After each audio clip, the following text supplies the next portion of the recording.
Pessoal, boa tarde. Sejam muito bem-vindos ao primeiro plantão de dúvidas sobre a IN 2180. Para quem ainda não sabe, por conta da relevância, complexidade e número de dúvidas sobre o tema, dividimos o nosso encontro em duas etapas. A primeira edição realizaremos hoje, às 17 horas, e a segunda edição na próxima quarta-feira, no mesmo horário. Em ambos os encontros, manteremos o formato de perguntas e respostas, então fiquem à vontade para encaminharem dúvidas pelo chat, por e-mail ou diretamente para o seu assessor. Nós já fizemos uma pré-seleção de dúvidas, mas responderemos no ao vivo enquanto vocês encaminham para a gente pelo chat no decorrer da apresentação. Bom, fazendo um breve resumo sobre a Shield International Tax, nós já fizemos mais de 600 estruturações internacionais, temos mais de 200 clientes que contratam nosso serviço recorrente, fazemos anualmente mais de 300 declarações nos Estados Unidos de Tax Return. Aliás, para quem perdeu o nosso webinar da semana passada sobre Tax Return, não perca, ele está muito bom. Temos clientes em mais de 9 países, né, residências fiscais em mais de 9 países, e entregamos anualmente mais de 100 balanços em países com tributação favorecida. A nossa equipe de gestão é composta por profissionais extremamente experientes e equipe multidisciplinar. Pedro Barreto, nosso sócio fundador e também sócio do Grupo Ativory. Mark Baccio, nosso CPA e fundador da US Tax. Adriele, sócia responsável pela gestão de todas as estruturas internacionais. E Eric Abramovitz, nosso sócio Wealth Planner, que hoje estará conosco para mantê-los informados sobre a IN 2180, que saiu na semana passada. Bom, pessoal, nosso time criou em 2023 um canal no WhatsApp sobre o PL e por conta do engajamento todo, né, que tivemos nesse canal, ele irá continuar com fatos relevantes, notícias e atualizações. Para fazer parte, é só apontar a câmera do seu celular para esse QR Code. Pessoal, como eu mencionei anteriormente, nós teremos um segundo dia de plantão na quarta-feira, dia 20, às 17 horas. Para você que está aqui inscrito, você já está automaticamente inscrito para quarta-feira. Eu peço que verifiquem nas agendas se o invite já consta, mas a sua inscrição é feita de forma automática.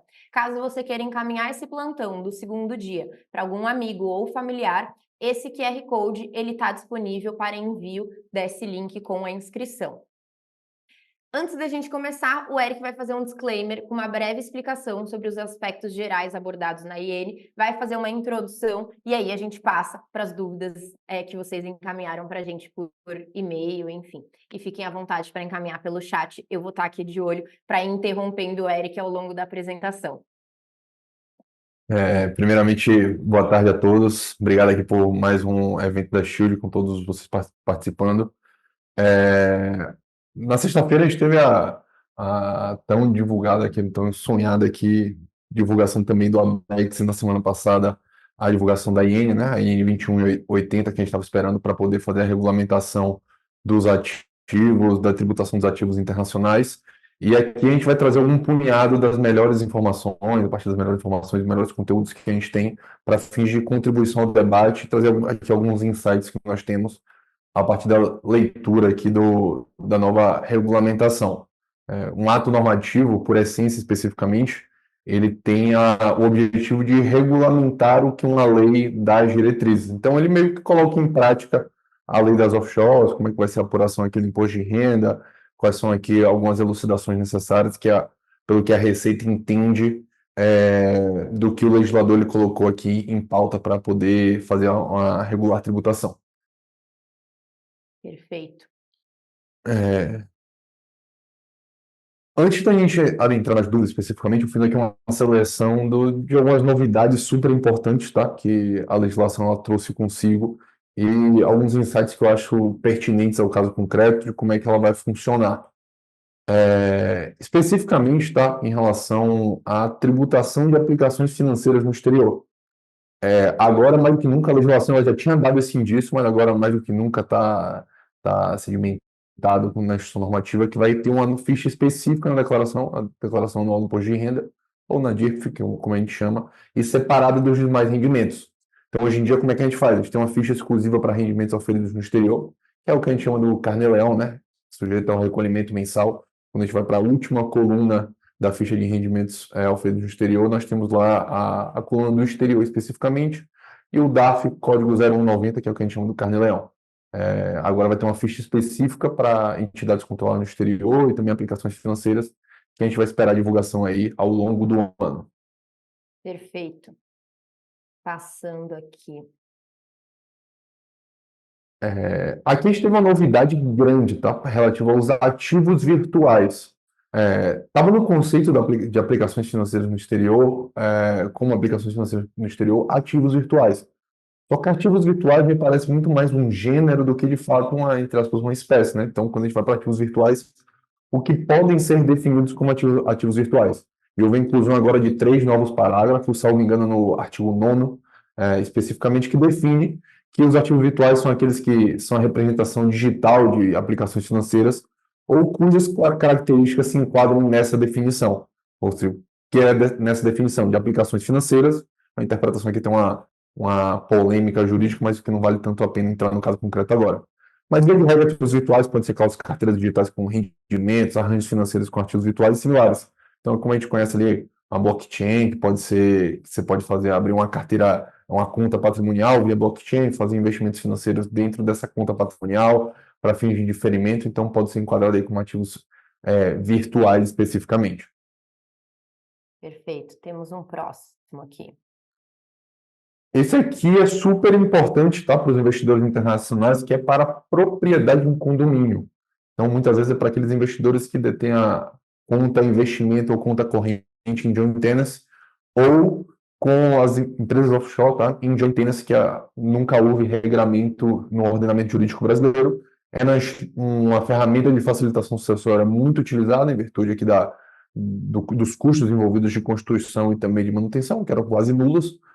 Mas a interpretação aqui é uma interpretação sistemática, tá? Então, a legislação, a 14754, ela acabou por não versar sobre essa questão dos bens em condomínio. E na pergunta 25 do Perguntas e Respostas, veio um tópico específico para que os bens detidos em joint tenancy, eles teriam que ser encarados como bens detidos em condomínio ou em copropriedade. E aí veio a Instituição Normativa 2180 e ela trouxe que esses bens mantidos em condomínio serão divididos igualmente por cada condômino quando não for possível identificar a divisão exata. É justamente o caso do joint tenancy, tá? Então, todo mundo detém 100% da estrutura ao mesmo tempo. Então, as pessoas não conseguem definir as cotapartes e as participações societárias ali de cada um dos investidores. E esta normativa ainda foi além. Ela mostrou que na impossibilidade de atribuir a cada titular o valor que lhes cabem, então, se cabe duas pessoas, se as duas pessoas em joint tenancy, e ambas têm 100%, o valor deverá ser distribuído igualmente entre os titulares. Ou seja, no caso de 2 investidores, cada um vai ter 50%. No caso de 3 investidores, cada um vai ter 33%. De 4 investidores, 25%, e assim sucessivamente, tá? E qual o ponto aqui de importância que tem que ter o radar ligado específico? O ABEX, ele já veio no sentido de que cada condômino, ou seja, se você tiver uma estrutura de joint tenancy de uma estrutura offshore que você deseja fazer uma atualização a valor de mercado, o step-up basis, então cada condômino tem que apresentar um ABEX específico em relação à parcela que ele é titular, caso ele deseje fazer aqui a atualização a valor de mercado.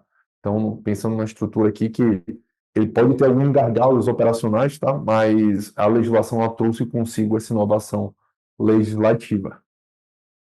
E aqui, pessoal, vale fazer o parênteses, né, Eric, que a Shield possui um serviço de acompanhamento de estruturas, um serviço de gestão fiscal, que a gente dá justamente esse tipo de aconselhamento, explica as propriedades em condomínio e, enfim, as suas aplicabilidades aqui. Então, caso você tenha interesse, aponta aqui o seu celular para esse QR Code aqui no canto inferior da tela, agenda sua conversa, agenda sua consulta e a gente marca para você falar com um dos nossos especialistas. Perfeito.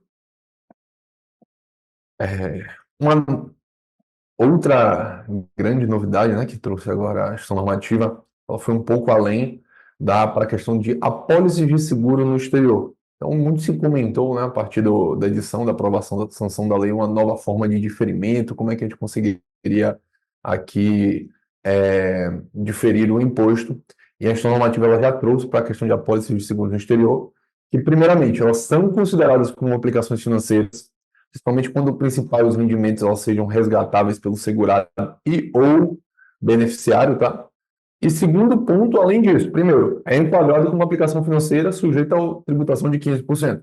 Segundo ponto em específico, quando o segurado e o beneficiário puder decidir ou influenciar a estratégia de investimento, ou seja, aquelas apólices de seguro, que os investimentos eles são decididos por aquela pessoa que contratou a apólice. Então, ela vai ser considerada como entidade controlada, como uma empresa offshore, e vai estar sujeita ali a todas as regras previstas no artigo 5º da Lei 14.754, como tributação periódica, anual dos lucros, necessidade de contabilidade feita no BR-GAAP e todas as particularidades que a gente já conhece para o caso concreto. Então, a aplicação financeira no exterior, agora sem dúvida que a pólice de seguro vai ser considerada uma aplicação financeira. E o segundo ponto, especificamente quando o investidor conseguir, puder decidir no que vai ser investido aquela pólice para poder gerar ali os juros especificamente, vai ser enquadrado como entidade controlada no exterior. Como é que vai ser a comprovação específica de decisão ou influência da estratégia de investimento?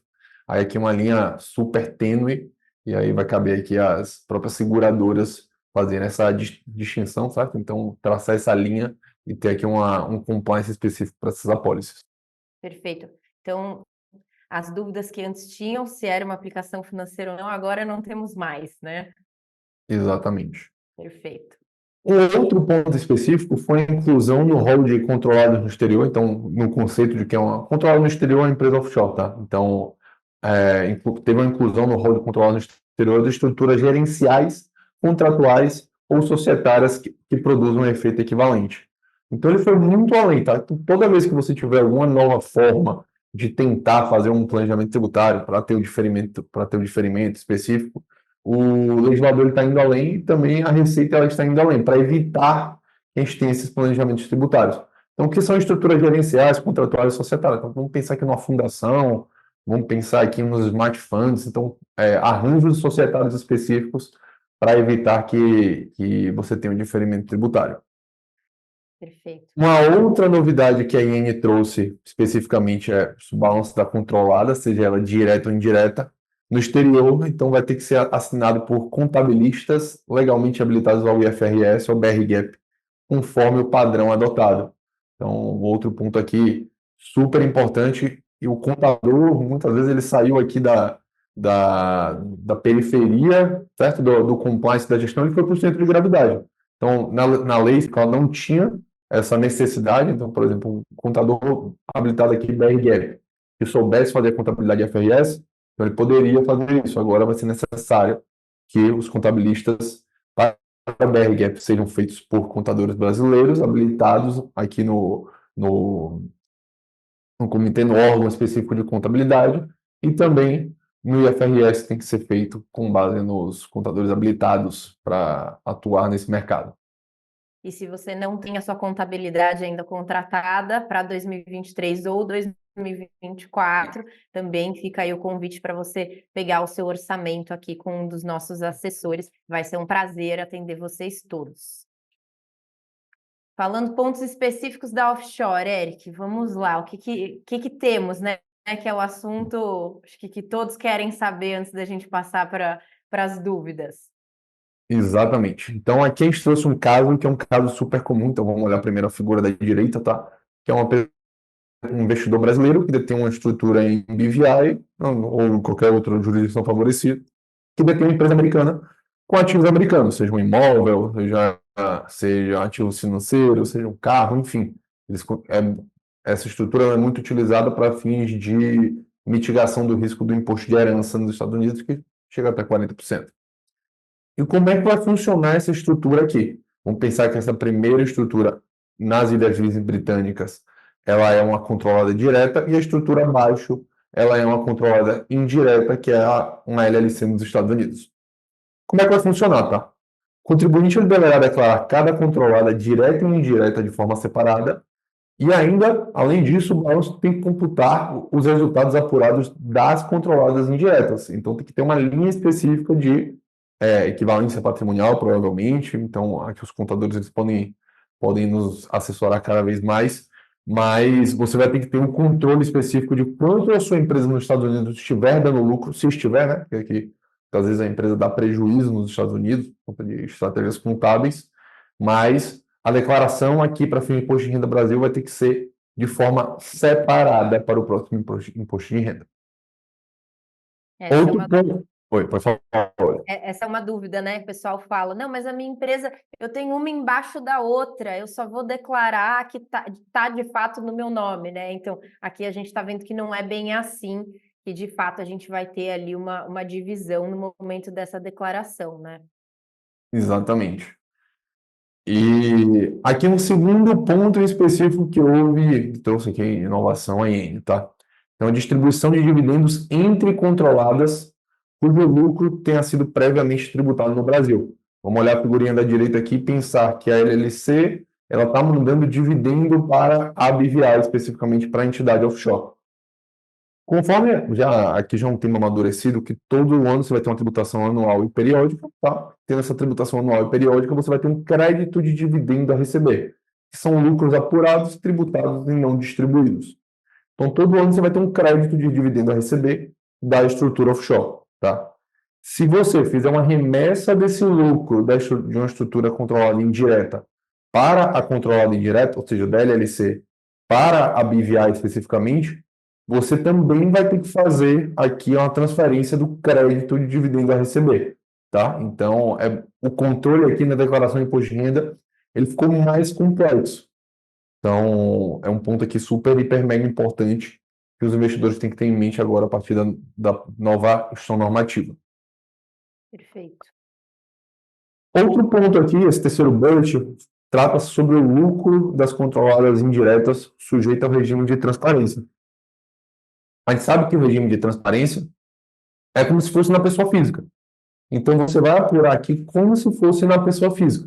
E se é na pessoa física, você não tem que fazer a computação desse lucro da controlada indireta no lucro da controlada direta. Então, pode gerar aqui uma eficiência muito mais operacional do que fiscal. Então, muitas vezes você não pode ter aqui uma eficiência operacional caso você declare aqui uma possível transparência de uma empresa que tem um único ativo, tem um imóvel especificamente. Enfim, você pode fazer essa transparência e fazendo essa transparência você consegue excluir os resultados da controlada direta. Perfeito. Nessa conta específica, tá? Que a gente comentou no primeiro bullet. Aqui, Eric, a gente tem já algumas dúvidas no chat. A dúvida do Fred é exatamente essa explicação, Fred.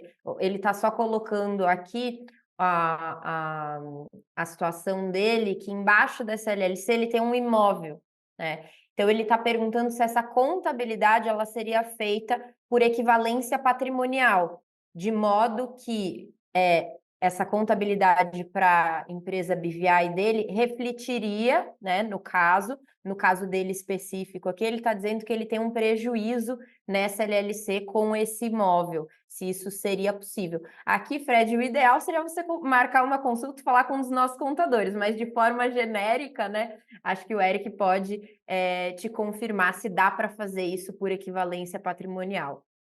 Não, perfeito. Os lucros agora, embora eles tenham que ser contabilizados especificamente, Fred, você só consegue fazer a apuração e dedução dos prejuízos de forma individualizada. Então, o prejuízo de uma empresa, nos parece aqui no momento, a partir das informações que nós temos, eles só podem ser compensados com os lucros da mesma controlada. Então, o prejuízo de uma LLC só consegue compensar com o lucro dessa mesma LLC, prejuízo de uma entidade offshore, da BVI, só consegue compensar com os lucros da BVI, embora na contabilidade isso tenha que estar mapeado em contas contábeis específicas. Perfeito. Aqui, Fred, qualquer dúvida, se você pode escrever, a gente marca uma conversa e trata o seu caso específico. Tem algumas outras dúvidas, eu vou esperar os temas aparecerem para a gente ir interrompendo a explicação do Eric aqui. Vamos lá. Outros pontos específicos sobre offshore, Eric, o que mais que a gente tem por aqui? Trouxe aqui uma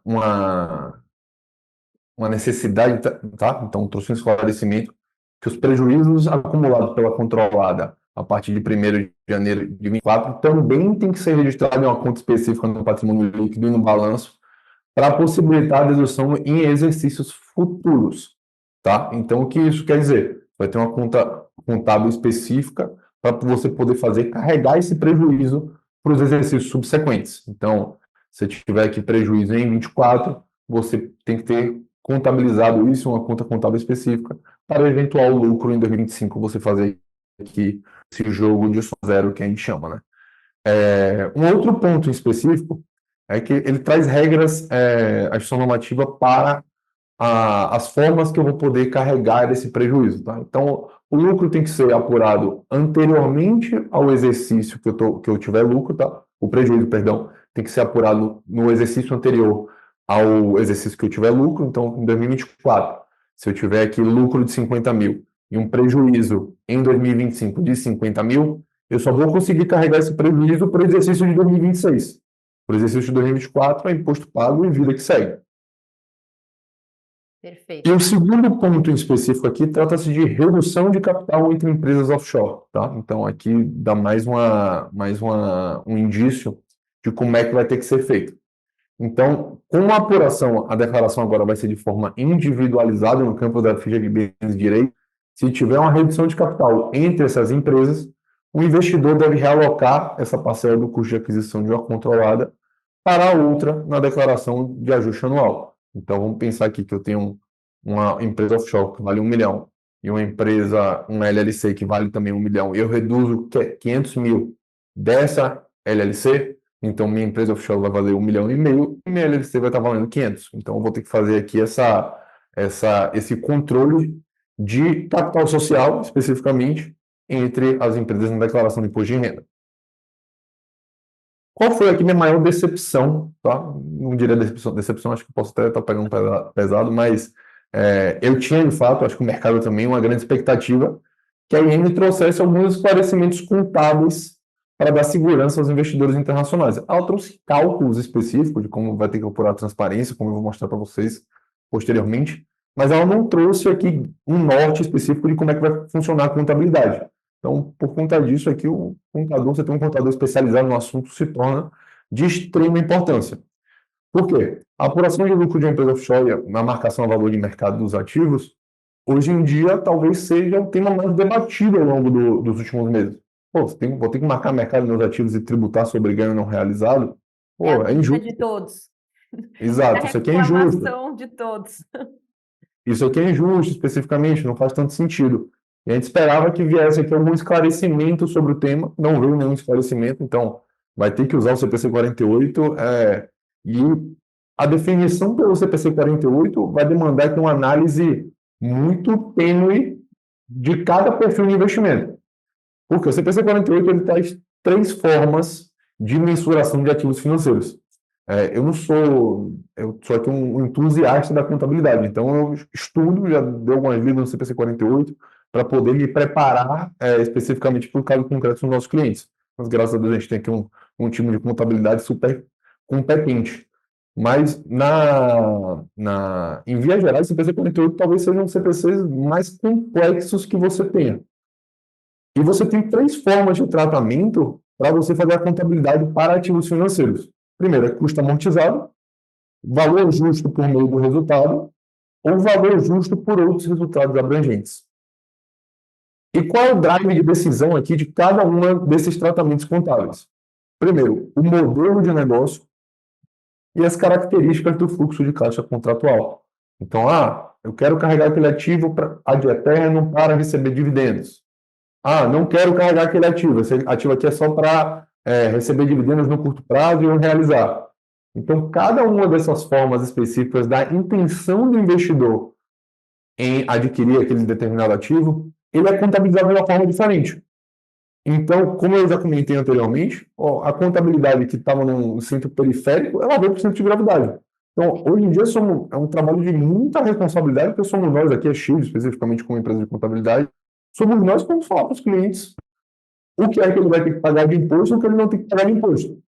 E a partir aqui de uma linha tênue do perfil de investimento e da intenção, do modelo de negócio e do fluxo de caixa de determinado ativo. Eu vou trazer alguns pontos específicos aqui que deixam claros como é que tem que ser contabilizados determinados ativos, mas quando a gente vai caso a caso concreto, então a gente vai ter uma discussão aqui que tem que ser aprofundada contabilmente.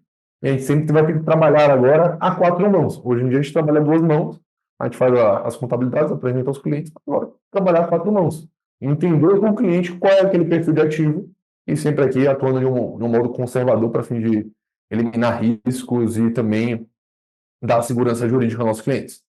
O cliente mais do que nunca agora vai ser um agente ativo junto conosco para constituir essa contabilidade, né? Ficou muito importante esse trabalho aí, cliente, contador, justamente porque no final do período vai ser apurado um imposto, né? Eric, só antes da gente passar, tem duas dúvidas aqui no chat bem desse assunto, e acho que rápidas para você responder. Ailton pergunta: na escolha da empresa opaca, o balanço tem que ser feito com os investimentos a valor de mercado ou custo histórico? Qual que é a norma contábil que a gente precisa seguir a partir de agora, Eric? Acho que você já falou disso, mas só para a gente ser bem direto aí para o Ailton. CPC 48, essa vai ser a forma de contabilidade das empresas offshore. E como eu disse, aqui a contabilidade, a marcação a valor de mercado dos seus ativos, depende do seu perfil de investimento. Em linhas muito gerais aqui, o que eu tenho observado, como é que vai funcionar? Via de regra, ações, mercado financeiro, valuation diário, se faz a marcação a valor de mercado, e ativos ilíquidos, então aqueles ativos de longo prazo, private equity, venture capital, imóveis especificamente, você não faz o valuation de um imóvel normalmente. Então, eles são contabilizados a valor justo, por resultados abrangentes. Então, qualquer valorização transita pela conta de patrimônio, não pela conta de resultado. Teve até uma dúvida específica que eu separei, que eu vou responder aqui no Perguntas e Respostas, que vai dar um direcionamento sobre o assunto. Perfeito. A Emanuele tem uma dúvida sobre transparência, mas eu vou aguardar você passar para a próxima explicação. A gente vai para o final, de repente você até já responde na tua fala. Vamos Perfeito. lá. É, Lucros apurados até 31 de dezembro. Essa é uma dúvida grande também. Então, lucros apurados até 31 de dezembro de 2023. Tem que ser destacados em conta específica da controlada. Veja a conta contábil específica vai ter que ter na contabilidade a partir de agora. Então, lucros apurados até 2023 vai ter que estar em uma conta contábil específica. Se tiver uma controlada indireta, será necessário destacar no seu balanço a parcela correspondente ao lucro desta indireta. Então, nesse caso que eu comentei com vocês, uma BVI que detém um LLC. Então, os lucros dessa LLC vão ter que estar apurados em uma conta contábil específica. E um outro ponto é se houver disponibilização dos lucros apurados entre as controladas, não haverá tributação para a pessoa física no Brasil, caso ambas estruturas sejam opacas. Que eu lembro que eu comentei, se uma empresa for transparente, ela vai ter que ser encarada como se for detida pela pessoa física. E se for detida pela pessoa física, pensa que eu vou estar tributando aqui, na verdade, fazendo uma distribuição de dividendos para fins de imposto de renda Brasil e uma pessoa jurídica para uma física. Então, se ambas estruturas opacas, distribuição de dividendos entre elas não tem tributação. Perfeito. Essa é uma ótima explicação. A gente tem alguns clientes com esse caso, né? Bom, vamos passar para a transparência e aí eu já te interrompo com a dúvida que a gente tem aqui no chat. Perfeito. Imposto pago no exterior, aqui vamos falar sobre transparência, então imposto pago no exterior por controlada transparente. Então, vai ter a possibilidade de aproveitar o crédito do imposto pago no exterior por offshore que estiver em regime de transparência fiscal. E, além disso, vai ser possível optar pela transparente de modo independente para cada uma das empresas, tá? Ou seja, direta ou indireta. Então, naquele caso que eu comentei, tem um offshore e tem um LLC. A LLC eu quero que seja transparente. A offshore não. Então, você consegue controlar aqui de forma individualizada para cada um dos investimentos. Perfeito. Vamos então, explicação da transparência. Trouxe aqui muitas inovações, tá? Então, como eu disse, quando você optar pela transparência, você tem que substituir a linha da sua estrutura por todos os bens e direitos que detém dentro da estrutura. E aí alocar ali o custo de aquisição deles, considerando a proporção de cada um desses investimentos que você detém dentro da offshore. Aqui eu vou passar super rápido, só para fim de elucidação de como a instituição normativa ela trouxe, de fato, o passo a passo da transparência, que é o cálculo, tá? Então, o racional contábil de como eu vou ter que fazer essa transparência. Então, vou ter que fazer o CP vezes o VA dividido pelo VP, que é o valor contábil mais valor total do ativo, e o valor histórico. Então, ele traz aqui o racional do cálculo específico que a gente tem que utilizar para poder fazer a declaração da transparência dos ativos. E aqui eu acho que cabe bem a dúvida da Emanuele, que é a seguinte, Eric, na opção da transparência, se a offshore tiver vários investimentos, ela deve abrir investimento a investimento ou basta colocar os ativos, conta bancária X, conta bancária Y, aqui, Emanuele, sinto te AT, dizer, né? Você é, vai ter o trabalho de colocar um por um. exatamente. Então, aqui vai ser ativo por ativo, tá, Manuel? E não basta você segregar nas contas correntes ou conta de investimento. Você vai ter que segregar ativo por ativo e fazer aqui a correta declaração. A conta corrente, salvo engano, até será possível. Então você vai poder declarar somente a conta corrente porque você não tem nada ali dentro da conta corrente. Então é um ativo que você detém. Mas para a conta investimento especificamente, você vai ter que declarar ativo por ativo, para que ali a soma de todos eles sejam ali contabilizados no custo de aquisição. Perfeito. Vamos para o próximo aqui. Trust no exterior. Também temos de forma recorrente dúvidas sobre isso. Exatamente. Trust no exterior, trouxeram aqui algumas inovações também, tá? O PL ele tinha sido super, a lei das offshore, né? A gente é acostumado a chamar de PL. Então a lei específica ela tinha sido super, ela não tinha feito uma distinção entre trusts revogáveis e irrevogáveis. Então agora ela meio que trouxe, deu uma segurança jurídica para o caso concreto. Primeiro, patrimônio que compõe o trust revogável será reputado como detido pelo setor, tá? Pelo instituidor. Então não tem uma transferência de patrimônio especificamente, então não vai ter uma transferência de patrimônio. E em caso de trust irrevogável, o patrimônio que compõe será reputado como detido pelo beneficiário. Ou seja, já houve aqui uma transferência de patrimônios especificamente para os trusts irrevogáveis. Perfeito? Perfeito.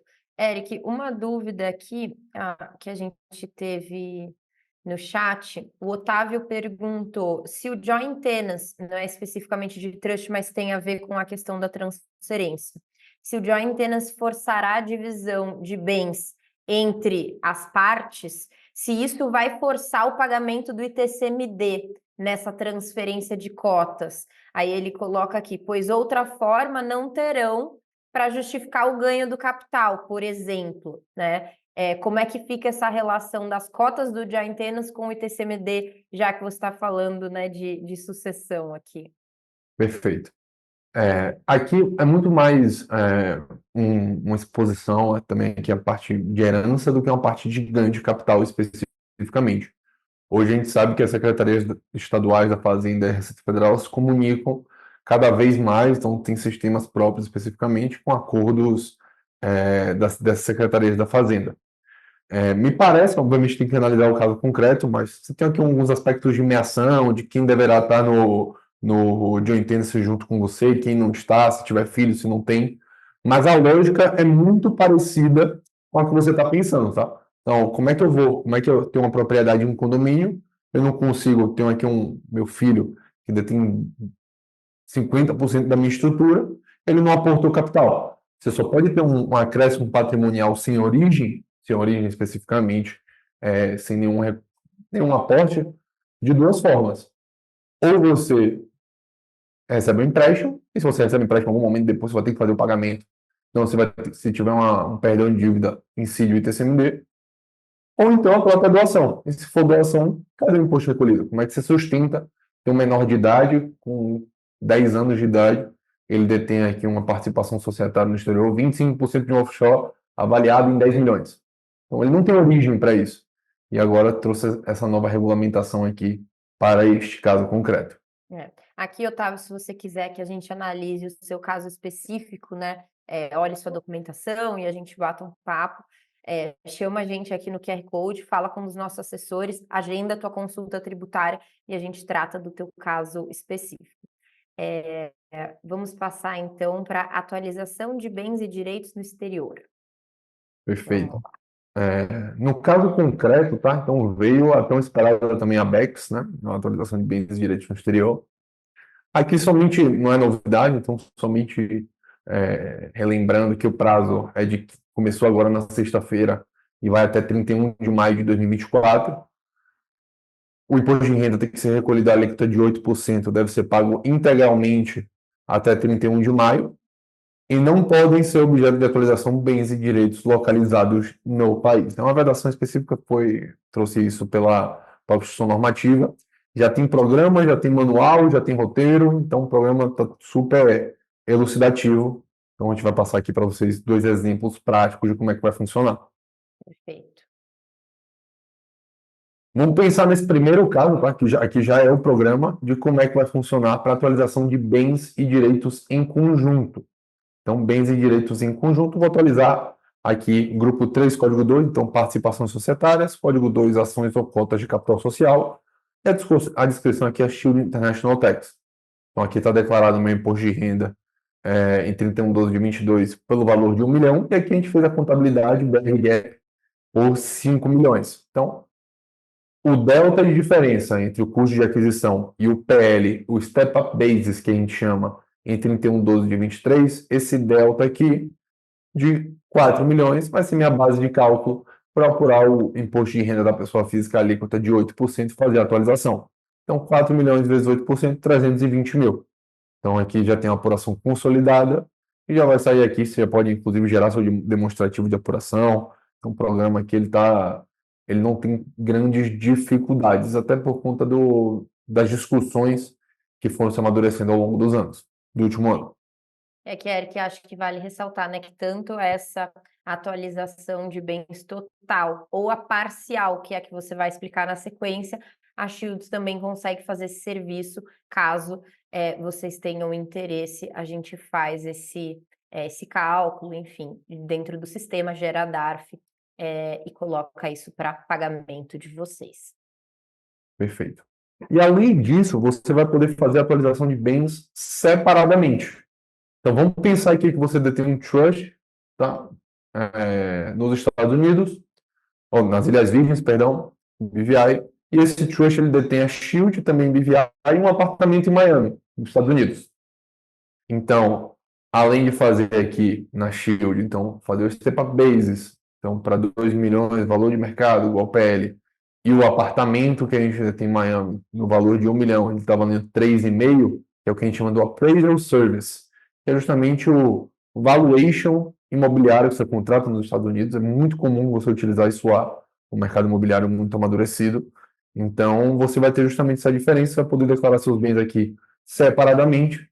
Fazendo separadamente, você vai ter aqui o imposto a recolher de forma individualizada, você vai gerar um DARF completo, via de regra aqui no SICALC, que teve um novo código específico, e vai gerar pagar o imposto numa única DARF, uma alíquota definitiva de 8%. Perfeito.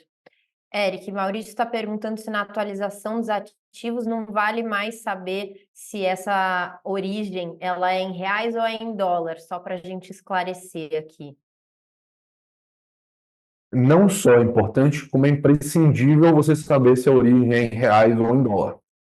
Se a origem for em dólar, essa atualização de bens, eu encaro ela como quase que imprescindível. Então, é algo que eu recomendo fortemente, porque é a última oportunidade que o investidor detém de majorar o custo de aquisição da estrutura, então atualizar o câmbio da estrutura de forma isenta, sem pagar o imposto de ganho de capital, porque essa isenção de ganho de capital para bens adquiridos em moeda estrangeira ela foi revogada pela legislação.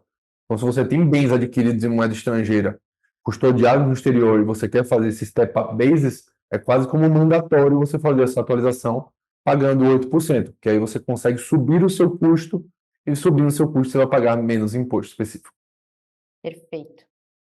Bom, vamos passar então para as dúvidas enviadas, que a gente já respondeu um monte de dúvida, tudo fora do roteiro, né? Mas vamos passar de fato para as dúvidas que vocês nos encaminharam com antecedência, e aí, sobrando tempo, a gente passa para o restante de dúvidas do Q&A. Caso não dê tempo para a gente responder o restante das dúvidas que estão aqui, eu já vi que estão chegando mais dúvidas, a gente joga essas dúvidas para quarta-feira. Então, vocês não vão ficar sem resposta, se não der hoje, na quarta, a gente encaminha. Se forem casos muito específicos, a gente pode mandar as respostas por e-mail, tá? Primeira dúvida, Eric, no caso de atualização dos investimentos a valor de mercado, em 31/12/23, no caso de investimentos feitos com rendimentos originais em moeda estrangeira, a variação cambial entra no cálculo do imposto a pagar? Exatamente a dúvida do Maurício agora, né? Exatamente, exatamente. Então, você consegue majorar a sua alíquota, tá? Então, majorar a sua alíquota, não, majorar o seu custo de aquisição para o câmbio de 29/12, último dia útil do ano passado. Então, você consegue majorar aqui o seu custo de aquisição e diminuir aqui o seu imposto a pagar e ter acesso a um lucro maior. Então, para aquelas pessoas que têm o câmbio muito baixo e esse câmbio baixo ele foi adquirido em moeda estrangeira, faz muito sentido você fazer a atualização a valor de mercado pelo programa da Abex. Na consulta tributária, a gente também ajuda os nossos clientes a tomarem esse tipo de decisão. Então, acho que vale para quem enviou essa dúvida. Agora a gente não tem o nome da pessoa, né? Mas no caso do Maurício, que enviou também essa dúvida pelo chat, querendo marcar uma consulta, a gente está à disposição. Dúvida número 2. Qual será o critério contábil do balanço das offshores opacas? Um ativo ilíquido entrará na contabilidade? Essa é a pergunta de todos, Eric. Todos enviaram essa dúvida. Exatamente. Como é que vai funcionar aqui, tá? Então, o critério contábil, como eu mencionei, vai ser com base no CPC 48, tá? Então, definição de tratamento contábil é com base no modelo de negócios e nas características do fluxo de caixa contratual. E para ativos ilíquidos, tá? Então, via de regra, ele não é contabilizado a valor de mercado por conta justamente do modelo de negócio e da característica do fluxo de caixa contratual. Então, qualquer valorização deste ativo, ele transita pela conta de patrimônio e não transita pela conta de resultado. Então, aqui linhas super gerais, tá? Então, os investidores ainda têm ativos aqui em Private Equity, Venture Capital, até muitas vezes os valuations dessas empresas eles são feitos de forma descasada. Então, você tem uma startup que ela entrega um valuation em 30/8, tem outra startup que faz valuation em 30/4. Então, os valuations são feitos de forma descasadas e é um ativo de longo prazo. Então, se ele der certo no futuro, então você não tem aqui a intenção de vender no curto prazo, tem intenção de carregar. Então, via de regra, esses ativos ilíquidos, eles são contabilizados como transitando na conta de resultado, na conta de patrimônio, não na conta de resultado. Aqui o ideal, né, Eric, é de fato esse cliente entender com a instituição financeira que ele está investindo, estou partindo do princípio que é um ativo financeiro, né? Como que é feito esse informe de rendimentos, que é a base que o teu contador vai usar para essa interpretação, né? Então, na dúvida, consulte o seu contador com esse documento em mãos para ver exatamente como que isso vai ser contabilizado. Realmente é muito, muito particular. Exatamente. E só um ponto aqui, um adendo, que é muito importante também para como o ativo líquido vai entrar na contabilidade offshore. Você tem que ter em mente aqui alguns casos que o cliente mais perguntam. Muito famosos a partir dos últimos 2 anos, com o aumento da taxa de juros nos Estados Unidos, que são bonds. Então, como é que eu vou fazer aqui uma contabilidade de um bond com vencimento lá em 2050? Então, aqui vai ter que entrar num caso super específico, a gente tem que entender o modelo de caixa, o modelo de negócio, o fluxo de caixa contratual para poder fazer a correta contabilidade, tá? Então, o bond, ele talvez seja o driver aqui, a linha mais tênue do que eu contabilizo a valor justo ou do que eu coloco para resultados abrangentes. Perfeito. Vamos para a próxima dúvida. Dúvida número 3. Offshore sediada em BVI precisará ter balanço em português e assinada por contador, escritório de contabilidade brasileira, ou o balanço poderá ser em inglês assinado por contador, escritório de contabilidade americana. Como que isso fica, Eric? Sem Vamos. fazer jabá para Shield, hein? Como é que vai funcionar? Como uma offshore sediada em BVI, ela está em um país de tributação favorecida, conforme previsto na IN 1037 da Receita, então, obrigatoriamente, ela tem que seguir o BR-GAAP. Então, o BR-GAAP é a contabilidade brasileira e tem que ser assinado por um contador brasileiro. O balanço poderá ser em inglês e assinado por um contador, escritório de contabilidade americana. Não pode, tá? Tratando-se de uma empresa offshore em BVI, tem que ser com base no BR-GAAP, empresa, um contador brasileiro legalmente regulamentado para poder atuar nessas modelos de contábeis, CPC 48 e esses pontos específicos. Perfeito. Aqui, pessoal, vale ressaltar que dentro do time da Shield a gente tem contadores brasileiros, né? E temos um CPA americano, como eu mencionei no início da apresentação. O Mark, ele é um CPA americano que faz tax return lá nos Estados Unidos junto com o nosso time. Então, o que você precisar, a gente vai estar à disposição para atender. Dúvida número 4. Tenho uma LLC nos Estados Unidos. Não pretendo deixá-la transparente. Quais são as consequências disso? Entendi que obrigatoriamente preciso de um contador para fazer a contabilidade e assinar. É isso mesmo? Exato. Mas no caso de LLC nos Estados Unidos, tá? Então, tratando-se aqui de uma LLC que receba renda passiva, então você pode optar, tá, por fazer a contabilidade com base no IFRS ou então com base no BR-GAAP, dependendo aqui do caso concreto, porque não está em um país de tributação favorecida ou beneficiário de regime fiscal privilegiado. Então, nesse caso, Eric, se esse nosso ouvinte, né, ele tem uma LLC, que ele já faz um tax return com um CPA nos Estados Unidos, ele pode pedir para esse mesmo CPA fazer essa contabilidade para dar o apoio para ele na declaração do imposto de renda aqui. Ele não precisa ter dois prestadores de serviço, um americano e um brasileiro, certo? Exatamente, Perfeito. exatamente. Dá um pouco mais de praticidade, né? Dúvida número 5. Tem uma casa nos Estados Unidos que é alugada o ano todo. Então, estou entendendo que ele tem rendas aqui.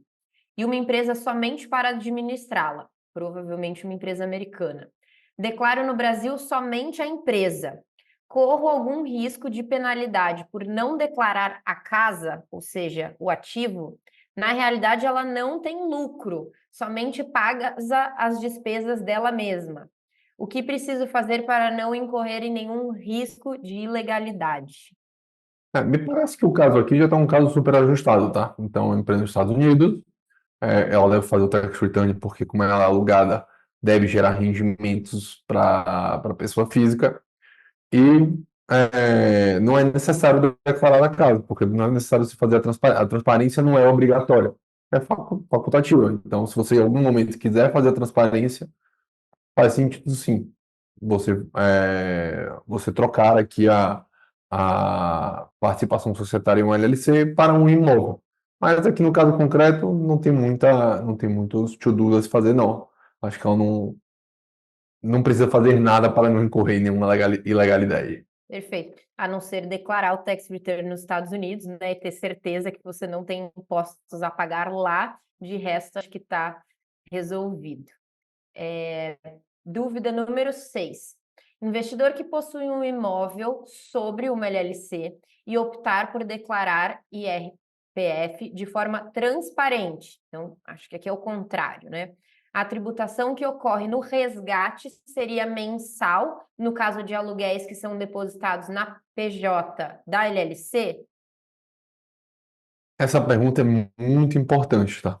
Porque a gente já viu aqui algumas casas comentando que o Carnê-Leão acabou. O Carnê-Leão ele não acabou, tá? Especificamente, o Carnê-Leão ele continua vigente, mas a legislação, a 14754, ela somente serve para aplicações financeiras. Então, no caso de aluguéis, no caso de pensão alimentícia, todos os outros casos específicos, faz sentido você continuar recolhendo o carnê-leão. A gente tem uma regra geral, que é a regra do carnê-leão, e tem uma regulamento específico, que é a legislação da 14754, que trata para aplicações financeiras. Para aplicações financeiras, de fato, acabou. Então, aqui, ao declarar a transparente, vai ter uma pessoa física, como eu sempre comento, recebendo um aluguel de um imóvel nos Estados Unidos para ele especificamente. Então, nessa distribuição, nesse recebimento de aluguéis, você vai ter uma tributação de 27,5%. Ao invés de se a estrutura tivesse opaca, você continuaria tendo 15% e ainda deduzindo as mais diversas despesas dentro da estrutura. Então, aqui é uma pergunta muito específica que, de fato, faz muito mais sentido para recebimento de aluguel você ter uma estrutura opaca. Perfeito. Pergunta número 7. Qual é a situação em que o investidor deve pagar o imposto antecipado pelo estoque do lucro e qual o percentual, qual a alíquota? Caso o investidor não planeje resgatar os recursos nos próximos 3, 5 anos, é melhor pagar o imposto agora, com taxa menor, ou pagar quando resgatar no futuro com uma alíquota maior? Acho que a gente recebeu bastante essa dúvida, principalmente nas reuniões aqui com os clientes. Exato. Você declarar, você fazer aqui o ABEX, tá? Fazer a atualização e regularizar esse estoque de lucro pagando 8%, ele se mostra muito interessante para aqueles investidores que querem ter aqui um evento de liquidez de estrutura, que querem se aproveitar do benefício tributário, ou seja, de 15% a 8% é um benefício aqui substancial. E tem um terceiro caso, é para aqueles que já querem regularizar o passado. O que é regularizar o passado? Deixar o passado resolvido. Qual é a minha expectativa pessoal aqui? Eles passaram aqui um texto com a alíquota de 15%, é uma alíquota que o mercado gostou, foi uma alíquota baixa, mas a gente reconhece aqui que o Ministério da Fazenda, o governo brasileiro, muitas vezes eles têm aqui uma sanha arrecadatória alta. Então, minha preocupação aqui específica para a atualização é a seguinte: no futuro, quando eu fizer uma distribuição, teoricamente você vai pagar 15%. Mas nada impede que daqui a 2, 3 anos venha aqui um projeto de lei específico e majore essa alíquota. Então, o que é 15% agora, que você tem um desconto de 8%, eles sumam para 20%, para 25%. Então, de nada impede isso. Então, eu tenho 3 perfis de clientes que estão atualizando. E querem ter acesso a um evento de liquidez, vão trabalhar a vida toda, ter um lucro acumulado aqui, querem ter acesso a esse estoque de lucros pagando 8%. Segundo caso em específico, para aqueles clientes que querem se aproveitar do benefício tributário de 8 a 15. E o terceiro caso, aqueles aqui que querem já deixar regularizado o passado e não ficar suscetível aqui ao pagamento desses impostos que eventualmente podem ser majorados. Perfeito. Estou dando uma olhada aqui no chat para ver se vai dar tempo da gente tirar algumas dúvidas de lá também. Mas vamos finalizar primeiro essa nossa seleção. Eric, dúvida 8. Haverá uma nova ficha para tratar os rendimentos no exterior? Uma Sim, dúvida haverá. prática, né? E a resposta prática também. Haverá uma nova ficha para tratar dos rendimentos oferidos no exterior. Estamos aguardando especificamente como é que ela vai funcionar para o IR aqui de 2025. Perfeito. Então, a resposta é sim, mas ainda não temos a ficha para mostrar aqui ao vivo. Dúvida 9. Como fazer atualização para os bens detidos por um trust no exterior?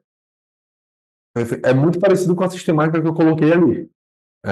Como muitas vezes o trust ele não tem as contabilidades, é melhor você fazer aqui uma atualização de forma individualizada para os bens que detiver o trust no exterior. Então, esse caso é muito comum. Um trust que detém uma participação societária e que detém um imóvel. Então, você pode fazer aqui de forma separada para cada um desses ativos da empresa que você detém. Perfeito. Dúvida 10. Tenho uma offshore em BVI e uma LLC nos Estados Unidos. É possível fazer a atualização de modo separado? Aqui, Eric, eu não sei se o nosso cliente, né, nosso ouvinte, quis dizer BVI plugada na LLC ou BVI e LLC. Na dúvida, vamos responder os dois. Perfeito. Se forem entidades separadas, sem a menor dúvida, você pode fazer aqui a atualização de modo separado. E se for aqui especificamente, como eu demonstrei, uma BVI que detém um LLC nos Estados Unidos, você também pode fazer de forma separada, como eu demonstrei, bens atualizados separadamente, tá? Então, você pode fazer essas atualizações sim. Então, a resposta é sim em todos os casos. Sim para Vamos, tudo. vamos dar uma olhada aqui, Eric, no nosso chat. Tem mais de 20 dúvidas aqui. A gente está faltando 2 minutos para alguém apagar aqui o sino e me mandar encerrar a live. Mas tem algumas dúvidas que eu acho que são mais diretas que a gente consegue responder ainda no ao vivo. A Emanuele perguntou, deixa eu achar aqui a dúvida dela, um segundinho. Quem aderiu ao programa de repatriação em 2016, se esse bem hoje ele é considerado de moeda estrangeira ou de moeda nacional. Eu imagino que talvez antes de 2016 essa origem pudesse ser, né, nacional. Aqui não está claro, mas é uma dúvida que talvez seja mais direta para a gente responder. Então, perfeito. É, como é que vai funcionar aqui especificamente, tá? Só um perdão que aqui, quem aderiu ao programa de repatriação em 2016, o bem é de origem moeda estrangeira ou brasileira. Teoricamente, você tem que ter aqui base jurídica para poder fazer aqui a documentação suporte para poder defender a atualização com base em moeda estrangeira. A mera adesão ao RECT, especificamente, que é o que a gente chama de regularização, em 2016, não é um fato propulsor para você ter aquele bens com origem em moeda estrangeira. Você pode ter aquele bens ali em origem em moeda nacional. Quais são os bens que a gente mais comuns que a gente conhece como bens de origem em moeda estrangeira? Primeiro caso, stock options, RSUs, executivos que trabalharam em multinacionais que recebem aqui ações de incentivos de longo prazo no exterior, então é um caso muito comum de rendimentos oferecidos em moeda estrangeira. E o segundo caso, para os casos específicos de heranças recebidas no exterior. Então, tinha um ascendente, tem um tio, uma tia que deixou aqui uma herança no exterior para mim, então, de fato, a origem é em moeda estrangeira. O fator aqui, só para ficar muito claro, quando a origem é moeda nacional, quando a origem é moeda estrangeira. Já fez algum câmbio para fora?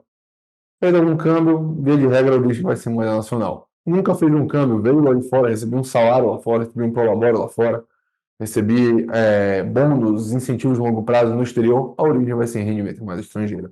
Então, a mera adesão ao RECT não quer dizer que vai ser possível aqui a atualização e que você considere os bens oriundos em moeda estrangeira, tá? Então, a origem, na verdade, não depende de ter feito o RECT ou não, né? Vale aí consultar um advogado para analisar esse caso e te dar o melhor direcionamento. Bom, Perfeito. vamos responder aqui, Eric, última dúvida do Luiz. Ele mandou, foi a primeira dúvida do nosso dia, mas não consegui encaixar ele, e as outras a gente encaixa na quarta-feira. Ele fala: boa tarde, como será a adoção inicial do GCAP, né, no Brasil? Por exemplo, ativos que eram reconhecidos por custo e pelo novo padrão serão reconhecidos por valor de mercado? Como fica o ajuste dos períodos anteriores a 31 de dezembro de 23? A tributação ficará diferida? Bom, perfeito, vamos lá. Como é que vai funcionar, tá? Se você tem aqui lucros apurados até 31/12/23, todos esses lucros, ou você atualiza agora 8%, ou você vai ter o diferimento dessa tributação, não é tributado de forma automática. E especificamente, tá, para o ganho de capital, você não tem o 15% dentro de uma estrutura offshore, você não faz a contabilidade a 15% nesse sentido. Funciona como se fosse uma empresa. Tem uma ação da Apple a 10, vendi essa ação da Apple, $10, vendi essa ação da Apple a $50, esses $40 de lucro que eu tive na operação, eles vão entrar no lucro do resultado do exercício e sendo apurado no resultado do exercício, a gente vai fazer a tributação 15% aqui, transformado em real, tá? Então, você não tem 15% por operação. Você coloca todos os resultados, lucros e prejuízos de operações que você tiver dentro da estrutura. Fazendo isso, você faz aqui a conversão para o real e pagamento do imposto alíquota de 15%. Perfeito. Pessoal, queria agradecer a presença de todos. A gente já compilou aqui o restante das dúvidas. De fato, a gente recebeu muita coisa. Vamos juntar isso para quarta-feira. Esperamos todos vocês lá. Quem ainda não está inscrito, se inscreva. Divulguem esse link. Qualquer dúvida, encaminhem para a gente por e-mail, que a gente inclui no nosso pitch de quarta-feira. Foi um prazer estar com vocês aqui. Muito obrigada. Obrigado, pessoal. Uma boa tarde.